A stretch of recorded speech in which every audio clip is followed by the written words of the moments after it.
ఒక చక్కని ఉదాహరణ ప్రతి ఒక్కళ్ళకి అర్థం కావాలి కాబట్టి నేను చెప్పాలనుకుంటున్నాను. ఈ వీడియో స్మాల్ వీడియో. ఈ వీడియో చూసిన తర్వాత మీరు జీరోనో హీరోనో మీరే ఆలోచించుకోండి. అది మీ అభిప్రాయానికి వదిలేస్తున్నాను. మనం చూసుకుంటే technology and US dollar inflation గురించి చూసుకుందాం. 2016లో $2,88,400 కావాలి. అప్పటి ప్రకారం అయితే 664 బీటీస్. 2020కి వచ్చేసరికి $3,28,900 కావాలి. అప్పటి లెక్కల ప్రకారం 45 బిట్ కాయిన్లు పడేది. 2024కి వచ్చేసరికి $4,34,700 కావాలి.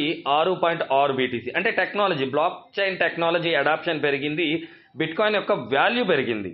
సో పైన చూస్తే డాలర్ అనే దానికి ఇన్ఫ్లేషన్ పెరిగింది, డాలర్ యొక్క వాల్యూ పెరగలేదు. డాలర్స్ ఎక్కువ వేచించాల్సి వచ్చింది.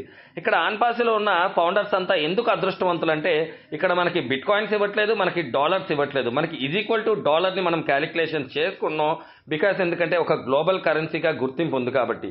మనకు వచ్చేదంతా ఓ కాయిన్. అంటే ఒక్క ఫౌండర్షిప్ ఉంటే మనం బిట్ కాయిన్ని తలదన్నే ఒక ఆస్తి ఉన్నట్టే. డాలర్ అనేది మనకి ఈక్వల్గా ఇస్తున్నారు, but more than 1000 BTC one foundership. More than 1000 BTC one foundership. This is the global production. But మనం చేయాల్సింది ఏంటి అంటే ఓర్పు సహనంతో ఎదురు చూడాలి. ఖచ్చితంగా మనల్ని ఐశ్వర్యం వరిస్తుంది. అక్షయం అంటే ఎన్నటికీ తరగనిది అని అర్థం. ఇలాంటి ఎన్నటికీ తరగని సిరి సంపదలు మీకు కలగాలని కోరుకుంటూ మీకు మీ కుటుంబ సభ్యులకి అక్షయ తృతీయ శుభాకాంక్షలు. మీ దగ్గర ఉన్నది ఎన్నటికీ తరగని ఒక ఆస్తి. It's call ONPASSIVE foundership. So we are in it to win it. We are future of internet. We are always at the top. Thank you very much. APN Telangana.